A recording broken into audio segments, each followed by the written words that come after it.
Good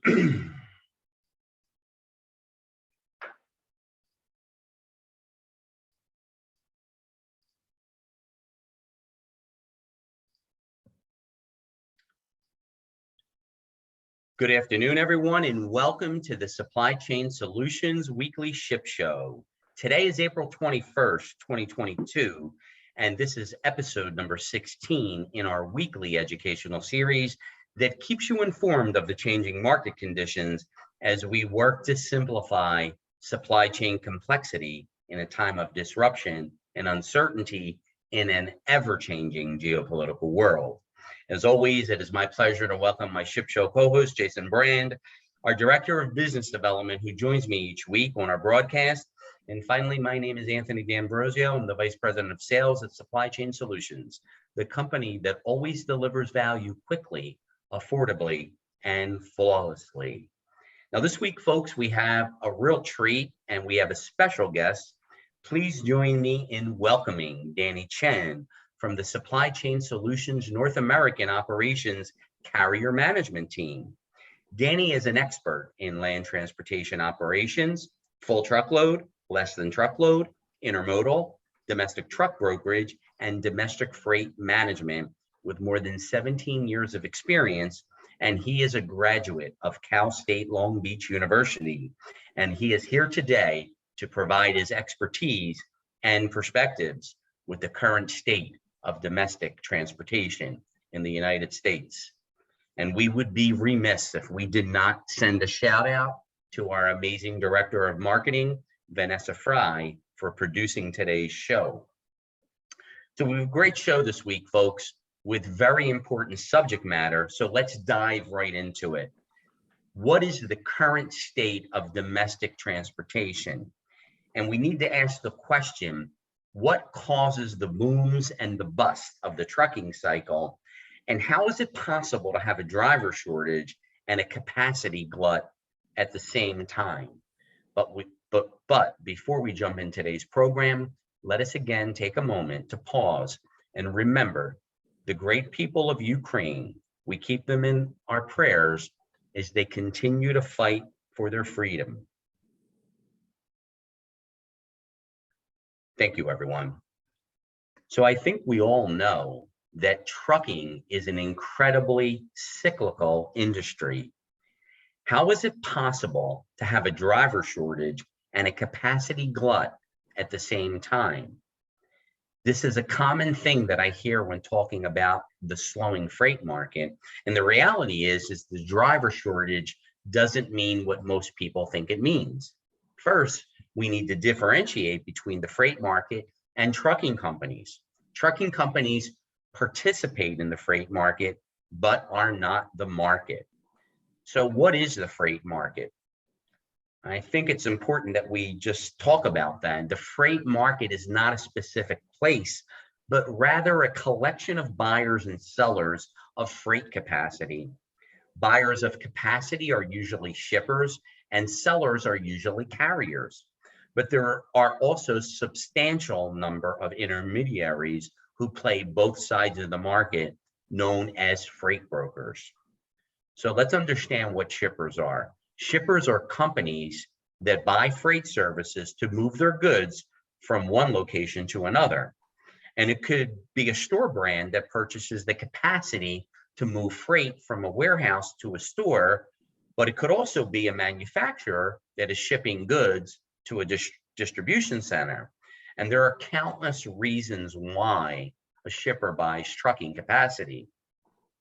Just to give you a few examples of shippers include that, they would include big box retailers like Walmart and Lowe's and Tractor Supply and Best Buy and Target. Consumer packaged good companies would be companies like Nestle's and Unilever and Procter and Gamble. Automakers like Tesla and Ford and GM, as well as chemical companies and lumber suppliers. So these would be examples of what shippers are. But now that we know who the shippers are, we need to understand what the carriers are. And carriers are trucking companies that provide trucking services and are paid to move a load from one location to another. In the for-hire trucking industry, carriers can either be fleets, like an owner who owns more than one truck, or an owner-operator, which is a truck driver that is often the owner of the truck. Okay, which is a great segue because now we should talk about freight brokers, and we need to understand what freight brokers do. Freight brokers play the role of the intermediary. They help find loads for carriers, but they also provide shippers with capacity. And a broker plays the role of both the buyer and the seller, but only as an intermediary working on behalf of a third party. And a freight broker sells capacity to a shipper and then buys capacity from a carrier. So when capacity is purchased through a broker, the shipper often doesn't know which carrier is being contracted to haul the load. Likewise, the carrier that is contracted to haul the load often doesn't know which shipper has purchased the capacity. So while only approximately 20% of all trucking freight is contracted through a broker, brokers play an important role in matching carriers with loads and shippers with capacity. And in the freight market, buyers of capacity compete with each other for that capacity, and sellers compete with each other for the loads. So rates will move up and down based on the capacity conditions in the marketplace. And what's really very important to point out is the total amount of dispatchable capacity, and that term is going to come up a lot today, is the only factor in the trucking market that determines the trucking market rate environment. If there's too little capacity, rates rise. If there's too much capacity, rates fall. So now that we understand all this, let's touch on what is dispatchable capacity. And dispatchable capacity is the capacity that is available on any given day to haul a load from one point to another. And dispatchable capacity can come from an array of sources, including trucking fleets, owner-operators, and even intermodal rails. And this is a great reason why we have Danny on the show today.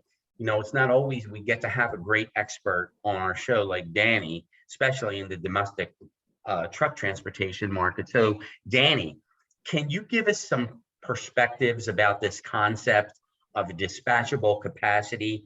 I don't think our listeners have heard this a lot, and so they may not really understand what this concept is all about. Can you give us a few tidbits on that? Sure. Well, thanks for the really great introduction to me. I appreciate it, Anthony.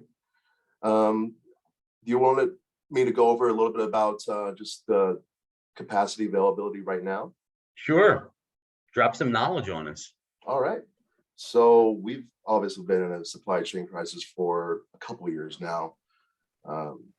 Like what you said earlier, we've had a lot more volume of loads than we've had truck drivers and capacity, and that has driven up the price. That has changed the last few weeks. I would say the last month or so. Volume has actually slowed down. Volume coming into Long Beach and LA ports have slowed down quite a bit. And because there's more drivers now, the rates have gone down a little bit. Even though our fuel cost is up, volume has dipped, and the market has shifted a little bit in the customer's favor, the shipper's favor. Before, in the past 2 years, I would say the carriers had all the power in determining their rates. The last 45 days or so, it's shifted to the customer. I think more and more carriers are actually calling customers. I'm actually seeing this myself. They're reaching out to me for business. And in the past, before that, it was the other way around. The shippers were calling the carriers directly, in many circumstances, begging for capacity. I don't think this is going to be a permanent thing, that's for sure. A lot of these disruptions are coming from China, all the COVID crisis that's happening in Shanghai and other major ports there. It's also a little bit related to consumer sentiment, right? Because right now inflation is at record levels. People are having to spend more money on just necessities like fuel, like food, their rent. So they're not buying as much. I don't see that lasting. I still think people want to buy stuff, right? And domestic market is directly tied to consumer demand. So I do think consumer demand will pick up. Eventually, the crisis in China will be over, and they will start shipping and making vessel sailings regularly, and our volume will kick up. But in the meantime, we do have some bargaining power. By we, I mean the shippers. So that's a broad overview of what's happening right now. Danny, this is tremendous. I mean, some really, really great insights there. And that really kind of touches on a high level overview of what the market is going through right now and how that dispatchable capacity ties in.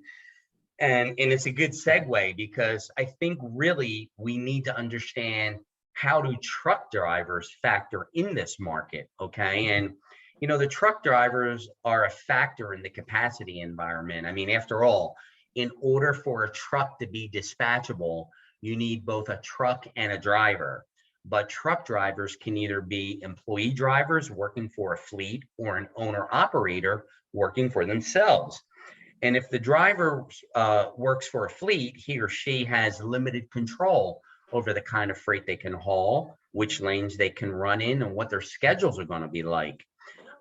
So that really brings us to the point of understanding there are two types of driver classifications right now. You have employee drivers, as we just talked about. These are employees of a trucking company who have limited control over their schedule and their freight selections.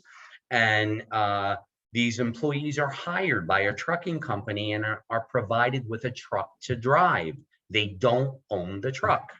Then there are owner operators, these independent contractors, if we may call them that. They own the truck and they have full autonomy. That's the best part of they enjoy the maximum autonomy in being a truck driver. They have the full control over what freight they can haul, and they set the rate, okay?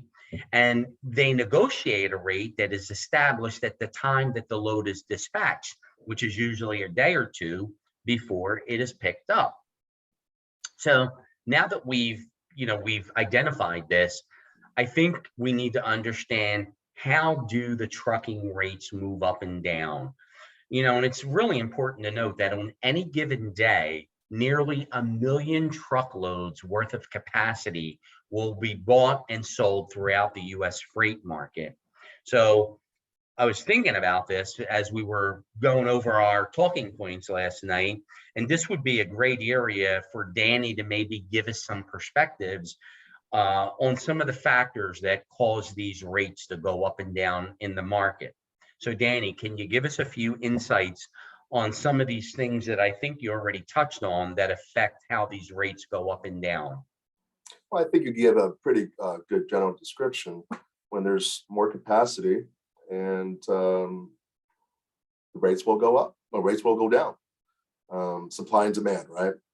So yeah, so right now fuel is up, so that has actually caused rates to go up temporarily, but demand is down, so it kind of evens itself out. As far as trucking rates moving up and down, it's gonna go up again.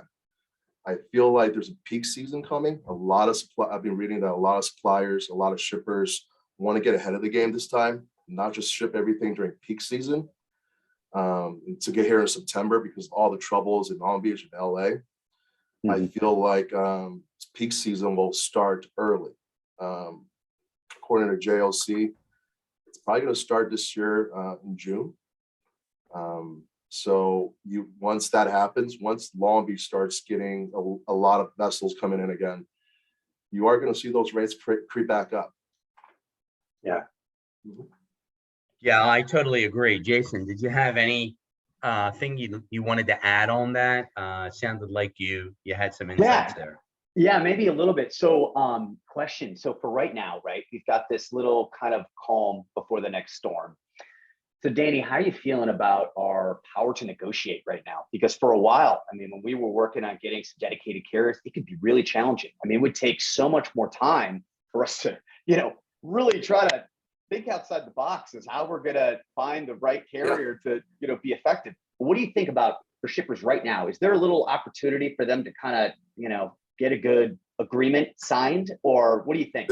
This is the perfect opportunity. And I've also read on JOC that contractual freight acceptance has gone up. That means carriers are actually taking these loads at rates that they bid on at the beginning of the year when it was super, super busy, right? Mm-hmm. So that has lowered our rates.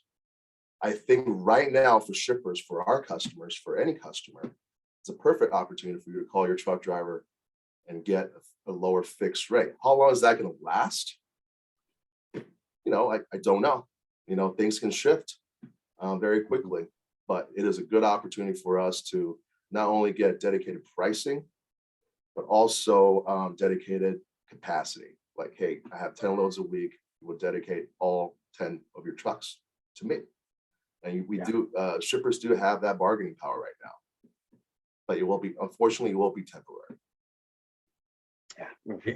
Yeah, Danny, Jason, that's some excellent feedback and some very insightful points. And as Jason mentioned, and Danny, I think we're getting ready to hit the mother of all shock waves as we get into the end of May and into June, because you have to remember, folks, Shenzhen port is still partially, it's open, but it's only operating at about maybe 35 or 40% capacity. Shanghai, there's still 18 million people under lockdown. And even though there are some port operations going on, I'd be surprised if they were operating at more than 30% capacity. And I do know, after looking at the Maritime Exchange heat map this morning, that there's close to 261 vessels anchored off the ports of Ningbo and Shenzhen and Shanghai, waiting to berth and start taking on and unloading containers. So, once we start to get all that vessel tonnage headed towards LA and Long Beach and to the West Coast, I think we're going to really see another big storm of congestion and bottlenecks again. And I could tell you, and then this is a great segue, because we're going to talk next about understanding the driver shortage and what that really means. And, when you think about it, in the first couple of months of this year, I mean, we would be hard pressed to find a driver on a day's notice to go in and pick up an empty container or a full container that had come into the port. Okay, or an empty container that you needed for an export load that was going to be going outbound. There wasn't any equipment, there weren't any drivers. So, I mean, it's a great segue to understand the driver shortage and what it really means. And I mean, a great deal has been discussed about the driver shortage. And when capacity is tight, nearly everyone blames the driver shortage as the reason, but that's because it's an easy thing for most people, to grasp. But, after all, in order for freight to move, drivers have to be available to drive the truck. And it seems elementary, but you'd be surprised how many people forget about that. And even in intermodal rail, you still need truck capacity at either end to pick up or complete a delivery at the rail. So, it's really a vicious cycle, and the capacity tightens not because there aren't enough drivers, but rather there isn't enough dispatchable capacity in the market. So there's that term again, the dispatchable capacity. And like Danny said, right now, there's plenty of drivers and there's plenty of trucks, but that's because we haven't had a lot of vessels coming out of the Asia Pacific Rim into the West Coast of the United States. And so, congestion and bottlenecks are loosening up quayside here in the States. But again, we're going to be coming up on a storm again. And we also should, consider that if the market has too many loads, but not enough dispatchable capacity to handle the demand, there is going to be a capacity shortage. And in the opposite way, if the market is oversupplied with dispatchable capacity, then there is a capacity glut. So Danny, I have to ask you a question, which you might have already answered a couple of different ways. What do you think causes dispatchable capacity to expand or contract? And I think, Well, like I said, it's the ebb and flow of the market conditions, but go ahead. yeah, let's talk, lay well, it let's on us, talk about Danny. driver shortage. Sure. Driver shortage still is a problem. You know, different trucking companies have had to start recruiting offices. Driver pay has gone up substantially. So it has become more attractive for drivers to come back to the workplace. A lot of drivers just didn't work during COVID because of fear of COVID. And now that the pandemic has kind of slowed down here in the States, they are returning back to work. And recently I just had a conference call with a large asset-based carrier out of the Midwest. And he told me their average driver pay is $110,000. They have dozens of drivers actually make over $200,000. So with that kind of salary, it is a little bit more attractive. Do I think driver shortage will continue to be a problem in the future? Absolutely. Because our volume is going to get back up, just like you said, in this summer. Yeah, and that's a great point. And the thing that a lot of people doesn't always come to mind, but being a truck driver is a very tough job. These men and women are away from their families for sometimes 3 weeks to a month at a time. Some of these drivers are not just doing short-term loads, they're cross-country drivers or team drivers, and it's not an easy job. So I mean, it's just something for everyone to consider. But I think we also should keep in mind that the capacity shortages are really bad for businesses that depend on trucking. So in the US, the trucking industry is the backbone of American businesses and supply chains. But when capacity shortages happen, they wreak havoc on how supply chains operate. And supply chains, as we all know, require consistency and predictability to run efficiently. And when there isn't enough capacity, it's really a major issue when there isn't enough trucking capacity. And in the market, businesses are forced to pay much higher spot rates to move their freight. And this creates inflation and forces companies to reconfigure how they manage their routing of products through the supply chain. So I thought of a really good question as we start to come into the home stretch here today, Danny. Can you give us some perspectives about these capacity shortages? And really, what are the differences between contract rates and spot rates? You touched on it a moment ago, but I think it will give all of our listeners a little perspective on that difference between the contract rate and the spot rate. Sure. Contracted rates are when usually a big shipper sends out a bid, RFQ, a formal one, and they're asking for dedicated pricing, most with a fuel surcharge, and they're asking for a dedicated capacity as well. Like, can you dedicate, let's just say for this particular lane, 10 trucks every week? So because we had such bad capacity issues in the past couple quarters, the spot market rates were actually going way up because the truckers were turning down their RFQs, their actual contracted rates, because they can get higher paying loads from a different customer. So now that has slowed down a little bit, truckers are actually reaching back out to their customers who they performed the RFQs on, and they're like, hey, I really want your loads. When that happens, there's lesser amount of freight on the spot market, and that drives down price, supply and demand, just like we talked about. Absolutely. Mm-hmm. Absolutely. That's tremendous feedback. Thank you so much. And, again, that's a good segue to talk about the freight cycle. And it really is a vicious cycle. I mean, the freight cycle is a market cycle that describes the boom to bust cycle of trucking freight market. And, A typical freight cycle lasts 3 to 4 years and is more cyclical than a broader economic cycle. And in the early part of the cycle, the freight market's balanced. The trucking fleets work mostly in the contract market and enjoy consistent freight from dependable shippers. And in return, they offer a contracted rate whereby the shipper has an expectation that a truck's going to show up when a load is tendered, and the rate will always be the same. But that's not always the case if it's not a contract rate.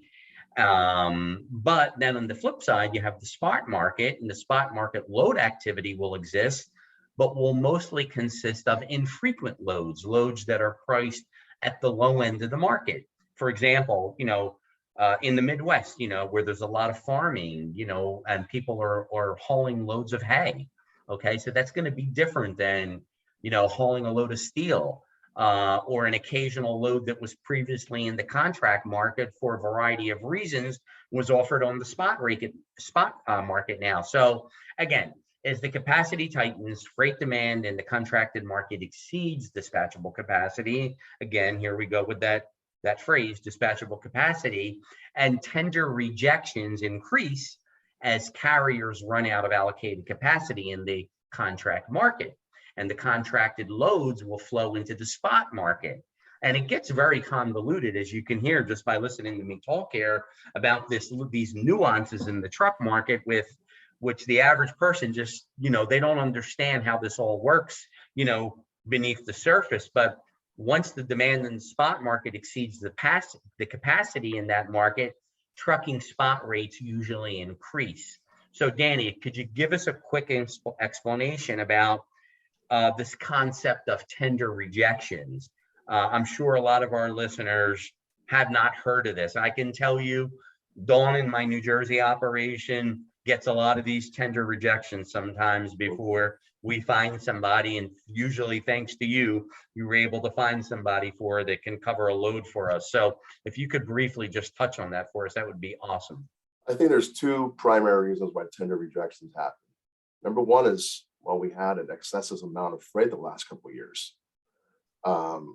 These carriers just plain and simple, don't have the capacity. And number two reason it happens is because, well, I'm going to reject my contracted load because I can get a better paying load on the spot market, just like what we talked about before. So those are the two reasons why I see that causes tender rejection. Right now, tender rejection rates are low because volume is a little bit lower. Rates are still inflated because we're still moving a lot of freight, but just not the incredible amount that we were moving the past couple of quarters. Yeah. Did I answer your question, Anthony?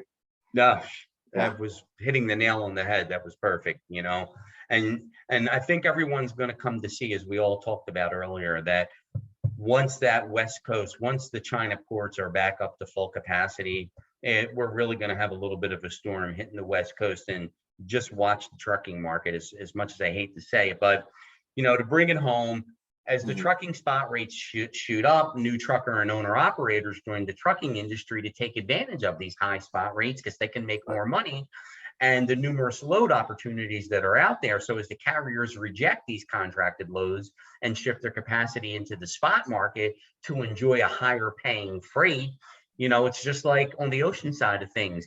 Even though we may have some of the best contracts out there with many of the container lines, a lot of times the container lines are finicky. They want to, load that 40-foot container that they're going to get a higher rate for, because they're going to make more money. And it's the same kind of approach on the trucking side of the market, where they want to enjoy that higher paying freight. So if the freight demand stays strong, trucking firms are going to enjoy higher contracted rates with more freight demand, and the contract rates will increase. And what's really interesting is trucking company executives and associations and the media will talk about the driver shortage as the reason that, for capacity tightness. But in all of these conversations, owner operators are largely ignored without anyone realizing how much capacity is really being created by these independent operators. So at some point, capacity expansion catches up to the freight demand, and it's able to soak up most of or all the available load opportunities in the marketplace at the newly agreed contract rate. So this would be the top of the high-end market, But even when the market is oversupplied with capacity, there can still be driver shortages. And that doesn't only exist with people that have their own fleets, but it also exists with owner operators as well. And, it doesn't always, have an overall bearing on the situation in the market. But as the demand slows and the capacity has expanded beyond the number of load opportunities in the market, tender rejections will fall, like Danny just talked about, where they are falling now. Okay. And that's followed by declining spot rates. And if this happens over a long period of time, some trucking companies will go out of business and others will go bankrupt. And this is why the specter of this inflation that is just overrunning this whole administration in this country right now is such a scary thing for everyone. And lastly, this is what causes the boom and bust cycle in the trucking market, which we wanted to talk about today. And I just want to go around the horn here and give Danny some final thoughts if he has any. If he could sum this up and tie it all up for us. I don't know that there's any best practices that he could talk about, but just give us some additional perspectives about the overall market and where you think we're headed, as you mentioned earlier. Sure, I can do that. I can just give you guys a general overview of each mode of transportation. I think van or reefer freight are, definitely for our customers, for any shipper, you should be demanding a lesser rate right now because the opportunity is there for better rates. I know flatbed freight though, that market has been pretty consistent, not going up or down, very consistent. LTL freight rates are actually going up because LTL rates are all fuel based. I do think the trucking market is, I wouldn't call it stabilized, but I will say it's not going to be as bad as it was, Q4, Q3 of last year, or even January of this year. Is it ever going to go back to regular levels though, where carriers were calling customers begging for their business? I don't think so. At least not for a while. What else? Well, any questions you have for me, Anthony? Or any I think we do. I think Vanessa, we're going to turn it back over to Vanessa because I think we have a couple of questions that I think you'd be perfect to answer them. We do. We have a couple questions. I'm gonna get pulled up here. First one. Do you find that there are more employee drivers out there now versus owner operator drivers? I could tell you this, a lot of owner operators left were formerly company drivers for a big company, but they wanted to go on their own. They wanted to test the market on their own so they can make more money. And that was paying off for them. I mean, they were really bumping up those rates because they knew that everyone was struggling for capacity, right? A lane that you were paying, let's just say $5,000 on a regular day, all of a sudden became $9,000, $10,000. Do I think that trend's going to continue? Well, right now there's not a ton of freight on the spot market. I think a lot of these owner operators are going to go back to being company drivers at some point. But that's we're going to have to see how that situation evolves though, because like Anthony was saying, a volume might pick up very, very soon again. Okay. Next question. Do you find the carriers you're able to maintain a good working relationship with abuse the tender rejection situation? Is everyone jumping on the bandwagon of I can make more money on the spot market regardless of your past relationships with them? Yeah, so that's one thing. That's one of my jobs for the company actually, is to maintain relationships with carriers to make sure they don't abandon me when things get rough. So relationships, to answer that question, relationships are very, very important. And to the second part of that question, yes, I do think trucking companies abuse tender rejection to make more money. It's just if you have this extra money laying in front of you, right? You kind of want to take it.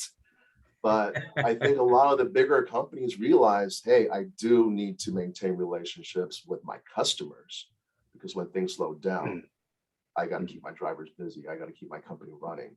So the importance here is make the relationships with the right partners. And you got to feel it out, right? Does this trucking company have my back when things get rough? And it's really tough being a gauge, but that's kind of where we're living in.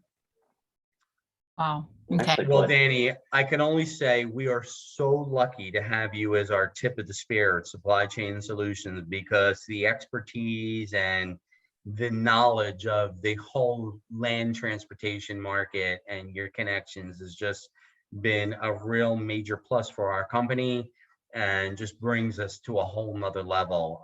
So I wanted to just take this opportunity on behalf of Vanessa, myself, and Jason today for being our special guest and dropping the knowledge on us. We really appreciate it. We're going to have you back at some point before the end of the year. And I do want to let everyone know that Jason, next week is the FMR, the Freight Market Roundup. And Jason is going to have a hot show next week on the FMR. And we're looking forward to it. And then back to the amazing Vanessa, if she has any final comments. That's it. Thank you so much for your time, everyone. Thank you, Danny, for joining us. Absolutely. Have a wonderful rest of your day. Make Take it a care, great guys. Thank you, day, everybody. everyone. Take Bye care. now. Bye-bye now.